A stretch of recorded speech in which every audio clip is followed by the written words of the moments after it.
Good Gabs, sponsored by Skillskin, a nonprofit organization empowering individuals with disabilities through employment.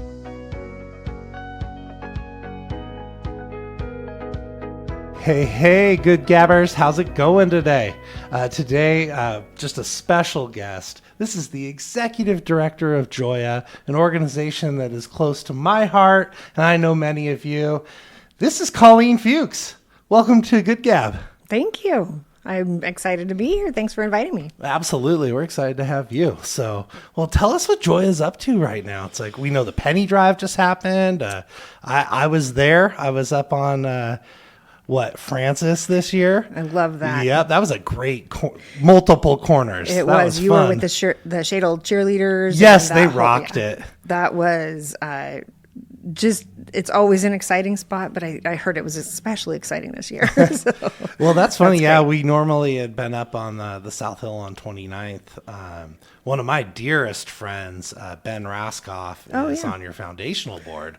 And he's brought myself and the family into the fold. Oh, I love that. For a long time now. It's like, it's just been a real joy in our life. And I know my daughter, she's like always looking forward to it. She's like, hey, when do we get to go, raise some money? And she's 17 too. I was like, all right, this is cool.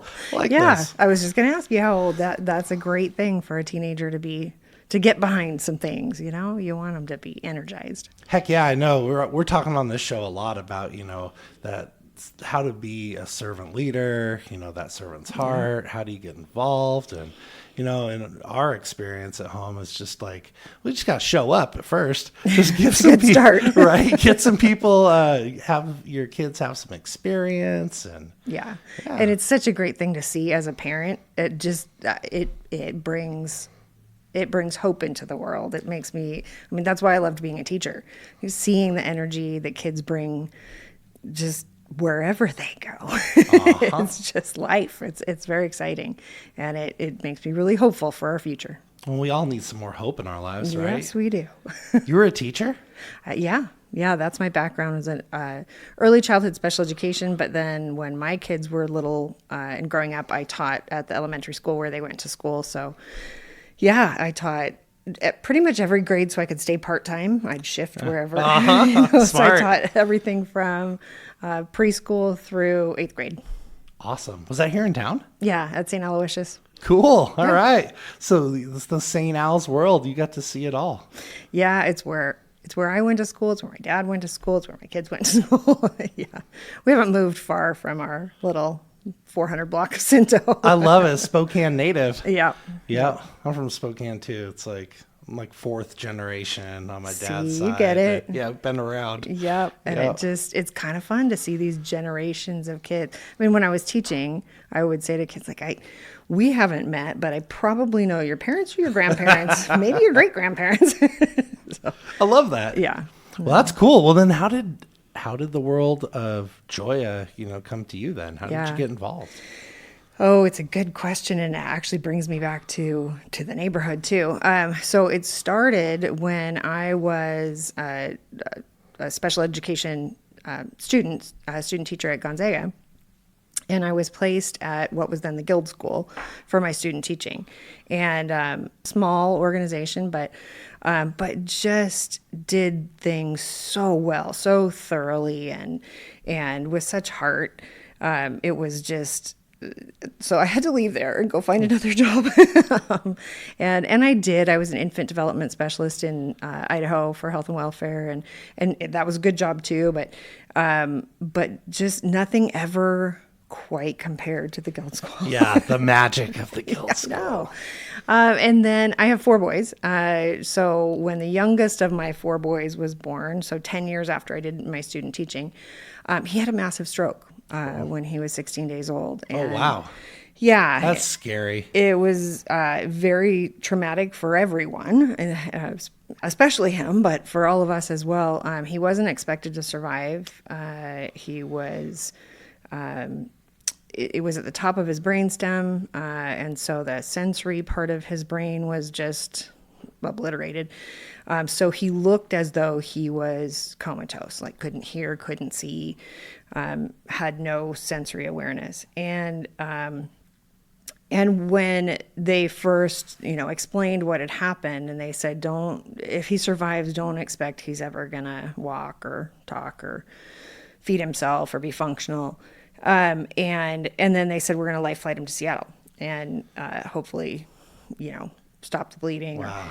And we got to Seattle, to the PICU and Seattle Children's, and there was really nothing they could do to stop it. So they just it was a wait and see. Time. Yep. Oh. Yep. And Heart-wrenching as a parent. it was, and I have this really, really clear memory that stuck with me of being, because they life flighted me with him. It was about 11 o'clock at night. It's funny, November 6th. I'll always remember that day. And I was in the dark where, everything was shut down. It was about 3 a.m. at Seattle Children's Hospital, kind of waiting for people to arrive for the next shift to find something out. And I remember thinking, if he survives, I know exactly where I'm going to go to get him the services that he needs. And, the Guild School was my first call. As soon as we knew that he was kind of out of the woods that next week. Yeah, because you knew the power of the school and what they can do.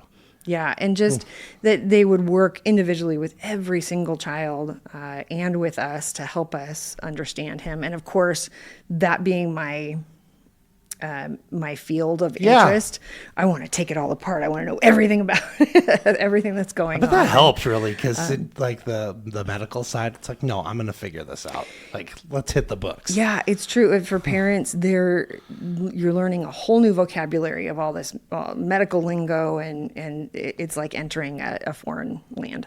So for our listeners that don't know, Guild School or Joya, maybe like an overview of kind of how you help, children with disabilities. Yeah, absolutely. Yeah. I guess that's a good point. I talked about how wonderful it is, but didn't explain. No, we just bury in the lead. It's okay. Yeah. Our listeners are waiting. So the Joya used to be the Spokane Guild School. It's been around for 63 years now. Many people know of the Guild School because of the Penny Drive. And Joya was a rebrand, but it is the same place. I can go into that later, but what we do is provide therapy and special education services for children under the age of 3. So we specialize in birth to 3. All those formative moments.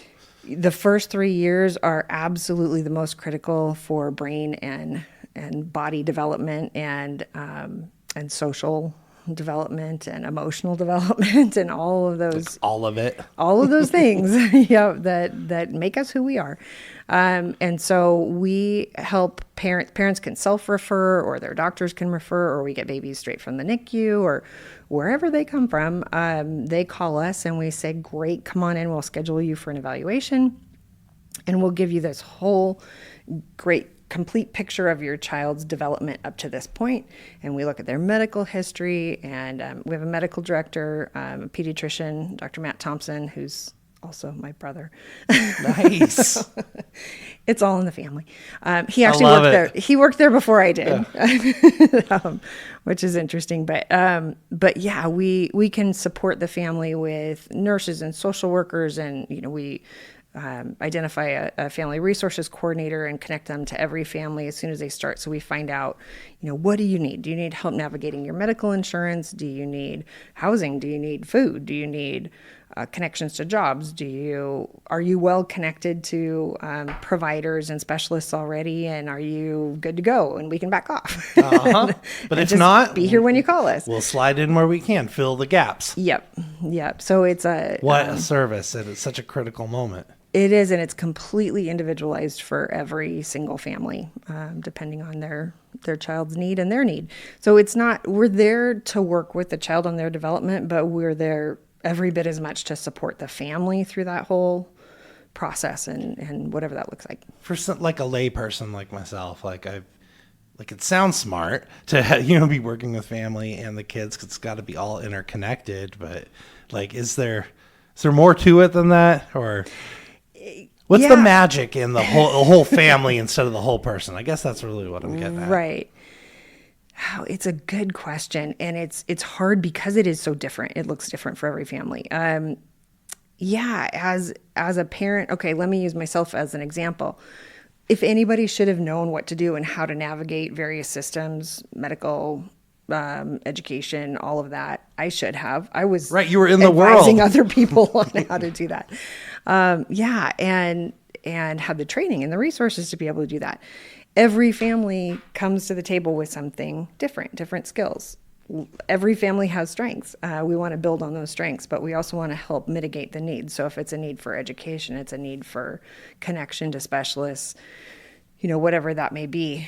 And it is overwhelming in that moment as a parent. No matter how much you might know or how much experience you have, you are a parent like every other parent caring for your baby who is in need, and everything kind of goes out the window. And so it's the emotional support and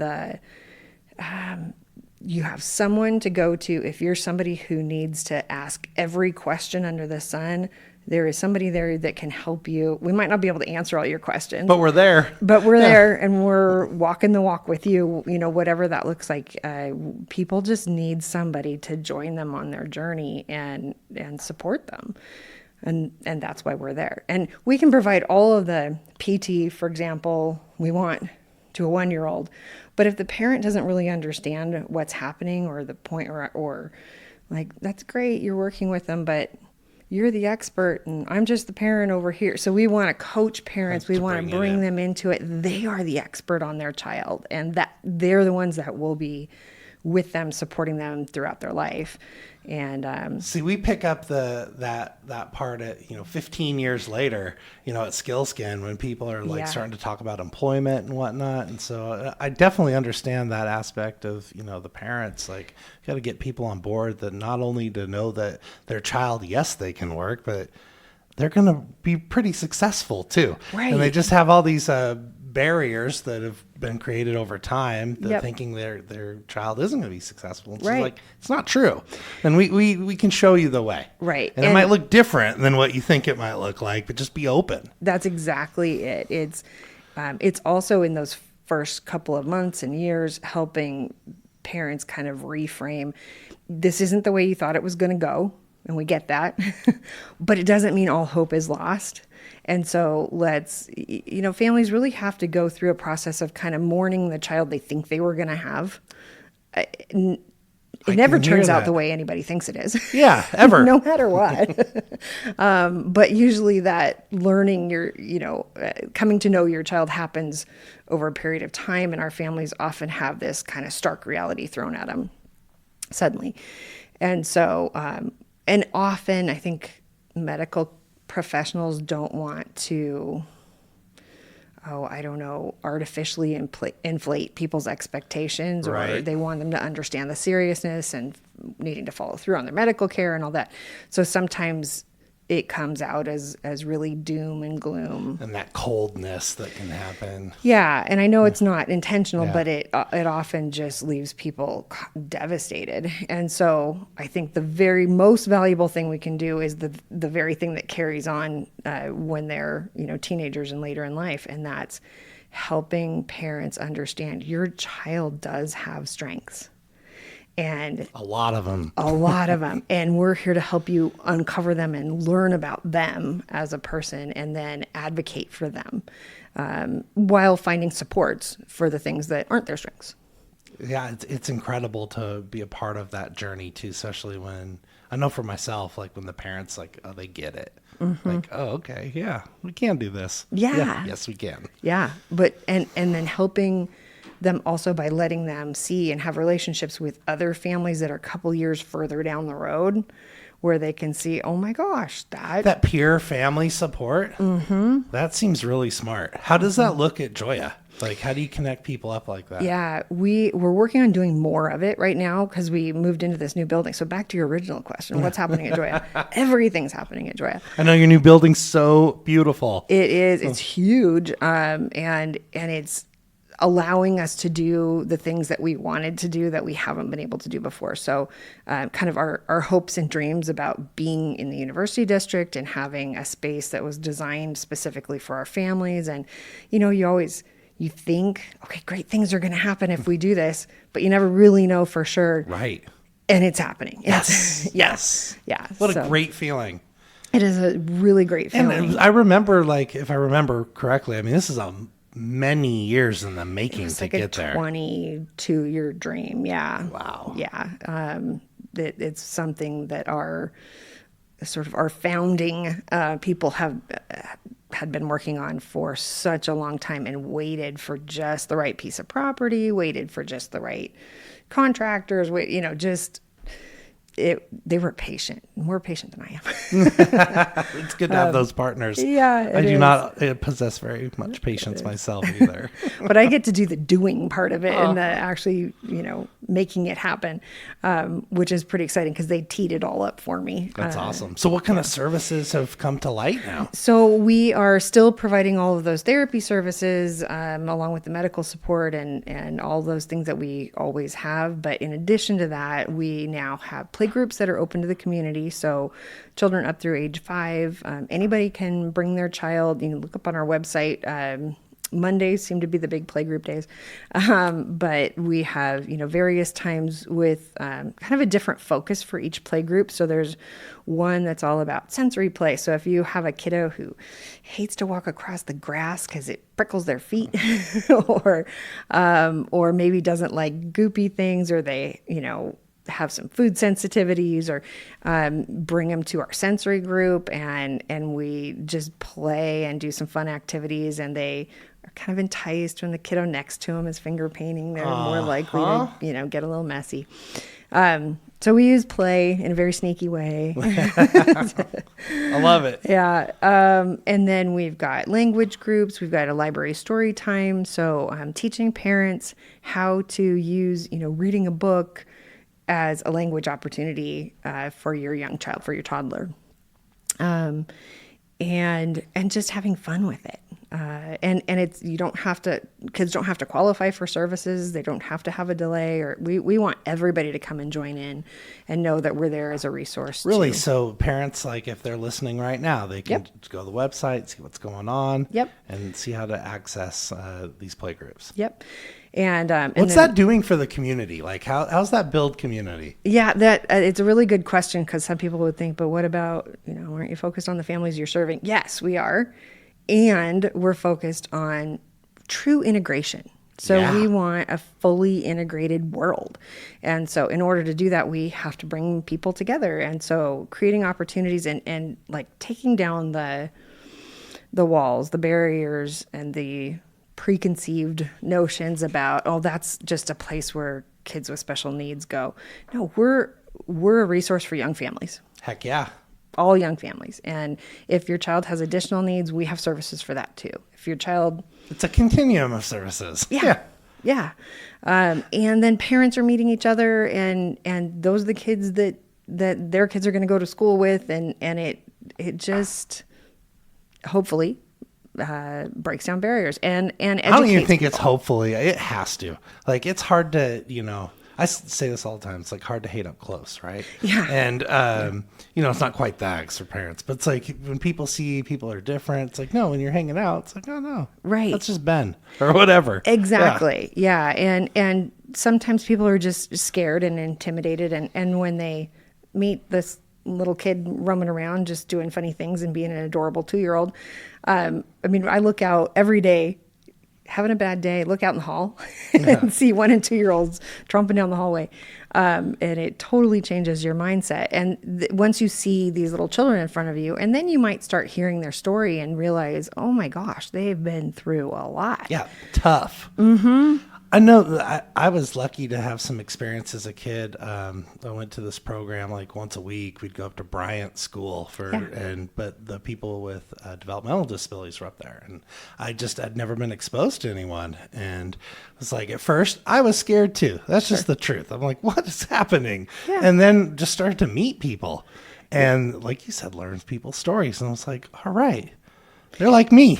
Exactly. It's like, trying to have fun and smile. And you find the similarities. And communicate. Mm-hmm. Yeah. Yep. Yep. And there are more similarities than differences. I learned that over the years being up there. Yeah. And I know that fundamentally changed the way I looked at the world, but not everyone got to go up there, once a week, right? It's like that. So I love what you're doing, like right at the beginning of these kids' lives. Yeah. And hopefully for the parents too, connecting with other parents, because as a parent, I never expected that I would have a child with special needs. Never. I mean, even though that was the work I went into, it never really occurred to me that I could be on the other side of the table. Totally. And any family at any time, I mean, that's not to sound like the sky is going to fall on you at any moment, but you just, nobody plans on those things happening. And so to see other people living happy lives and just loving their children and good things happening. Well, I just want to commend you and Joya for kind of taking that on right now, because that's something that Skillskin too. It's like we believe at our core that, this equal access to employment in our community, integration into our community, it helps all. It does. And we want to help people with disabilities, find that joy of work. Yeah. It's a lot more than just a job, right? It's true. It's true. Yeah. Thank you. Thanks for being working so hard on that. Well, thank you for taking the two. Heck yeah. Now we got to find the middle was. part too. That's what we're working on. It's like, how do we help kids when they're the school age kids? Yeah. The schools, they got so much going on. And it's like, how we're asking this question right now. Right. It's like, how do we get into the schools and support these school districts, support these teachers, and support integration?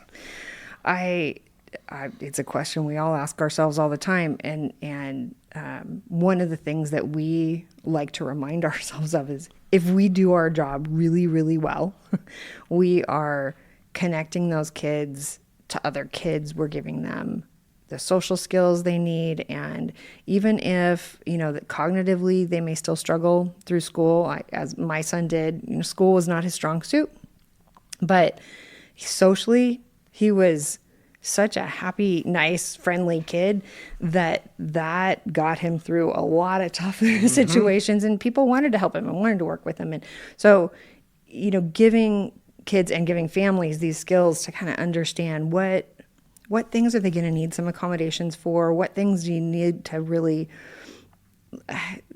let them work through, just like any other kid is going to have to work through, and sometimes do better than other times. Sure, absolutely. Got to learn how to fall down so you can learn to get back up, and just all of those things. And if we do all that really well, then we're hopefully making it easier for schools and increasing the likelihood that those kids are going to find some success, even if it's not, being the valedictorian.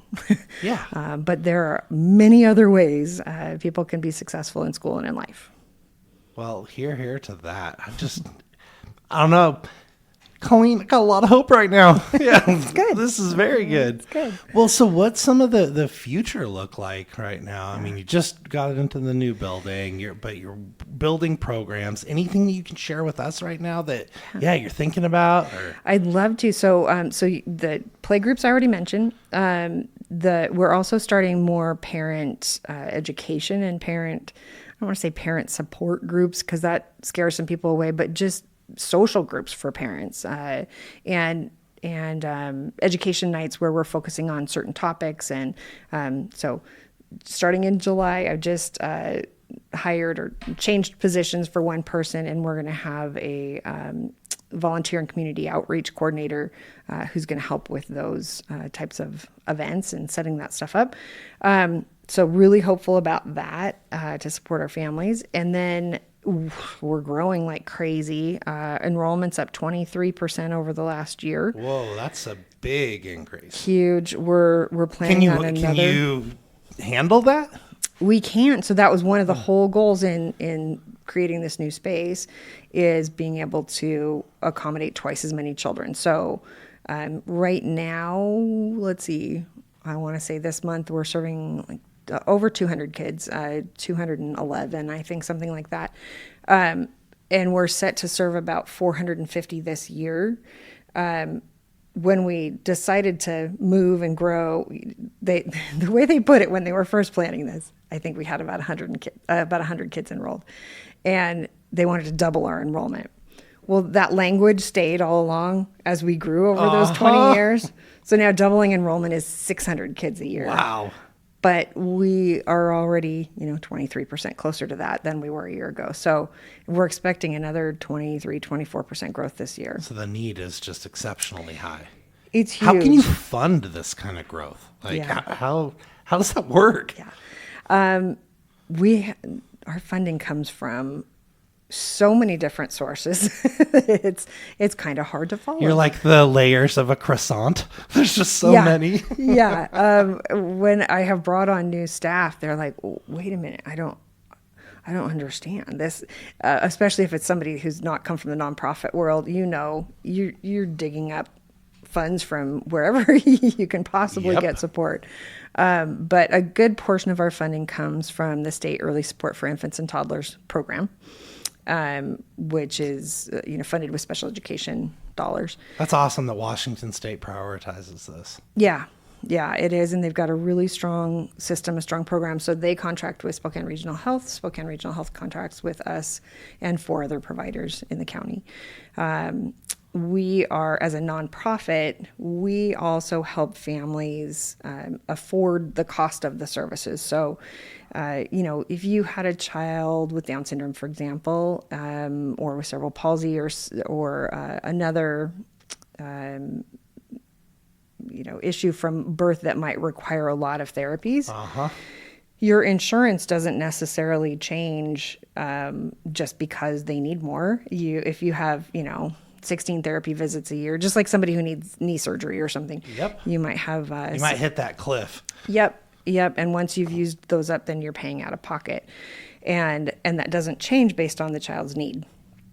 And so we help families kind of navigate the hurdles of their insurance and try to make the most of that to the best of our ability. And you must have some pretty amazing people, because that seems just hard. We do. We have a billing specialist who loves it. She's like, in the zone. Let me know what your insurance is. Okay, here's what they do, and I've got somebody to call. And she, works with the family, and I love that. Yeah, she also gets to have this wonderful conversation with each and every family, which is, we want to take the burden of one more stressor away from you. So if you can contribute, wonderful. We're happy to have it. Yeah. But if help us keep this going. Yeah. But if this is going to cause additional stress that's going to take your mind away from helping your child in this critical period, let us help you with that. And that it's just a gift. And I love that we're able to offer that, and we're able to offer it with the help of all of the people in our community who help support our program.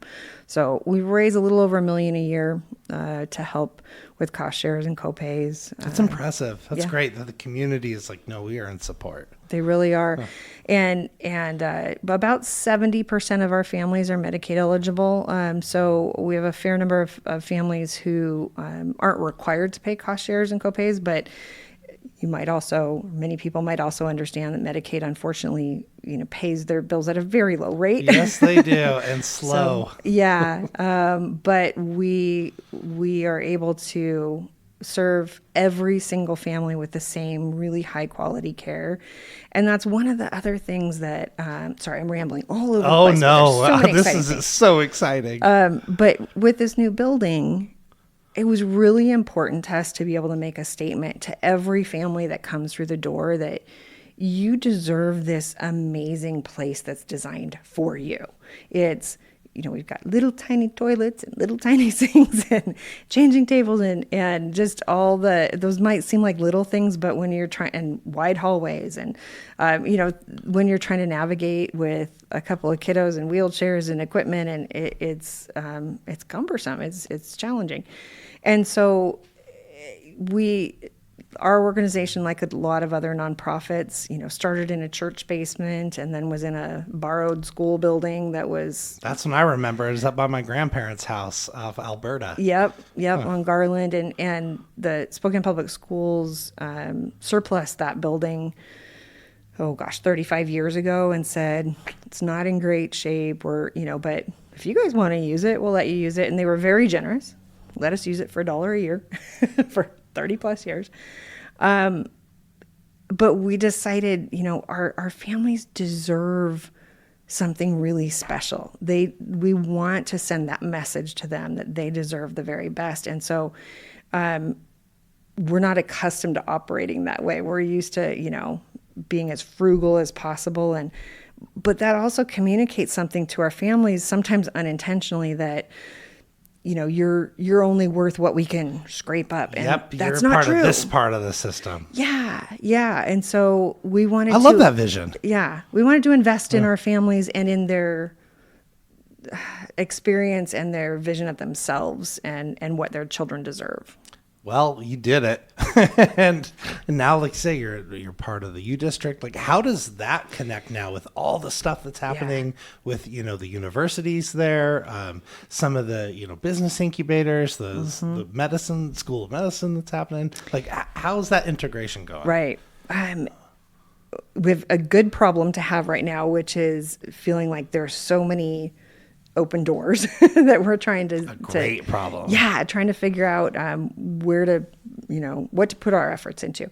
So probably the biggest challenge is that everybody is so excited about us being down there and having these new opportunities for their students that they want to just flood us with students. And we want to be able to take them, but we also... It has to be planned. It does, because it can really detract. We don't want anything to detract from our services or our program.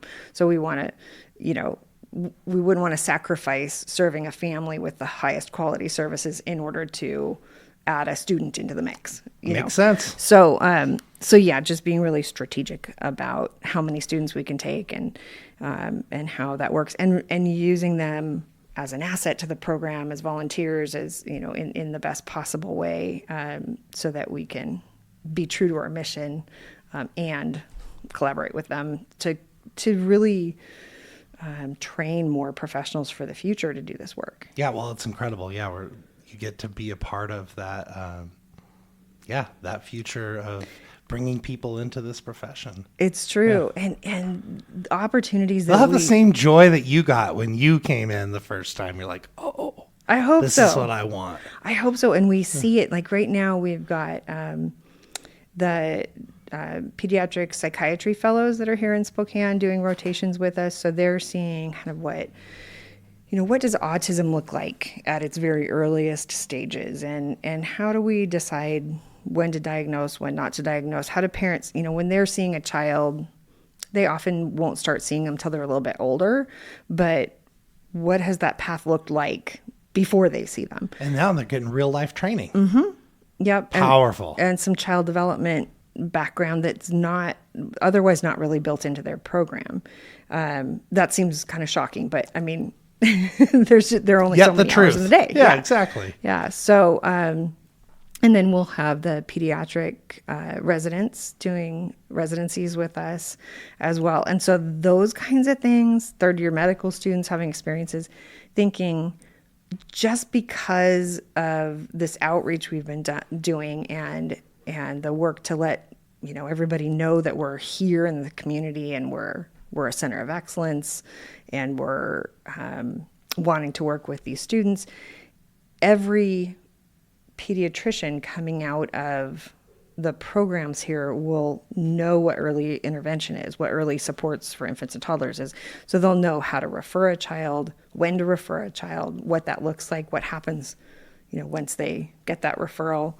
That's so powerful, because that's the ripple effect, because all these residents, they all end up some community somewhere. Right. Some of them in rural communities that don't have anything that looks like a Joya, but they will have some experience to be able to diagnose and really help wherever they're living, wherever they're practicing. Yeah, and to know that maybe we don't have that, but it is here in our state. So there's a program we can reach out to and figure out. Just it's shocking how many people don't know that these services exist.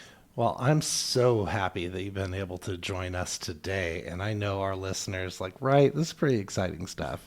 If you want to get involved with Joya, please go to their website, see what's going on. Yeah, I just blown away, and I wish we had so much more time. But Colleen, any like parting thoughts, anything that you might challenge Spokane to, or our community, or maybe even to think about? We're all ears. Oh gosh, that's a good question. Just know that there are so many good things happening in the world, and there are so many families that just love their children and are working so hard to try to support them in every way they can. When you see them out in the community and you see a family and you've got a 2-year-old on the floor throwing a temper tantrum, give them some grace. Yeah, you don't know what's happening. No, and if you have any questions, any developmental concerns about any child in your life, send them our way. Bring them to a play group, and you can ask some questions. There's no commitment involved. We're very just open to answering questions and no being commitment, a resource. no judgment. Yeah, just welcome, and it'll be a fun, playful experience, and you might learn something. Colleen, thank you so much for joining us today and letting us know about you, the work that you're doing, and Thank you. yeah, it's just been really fun. Thanks for joining us. Thanks for inviting me.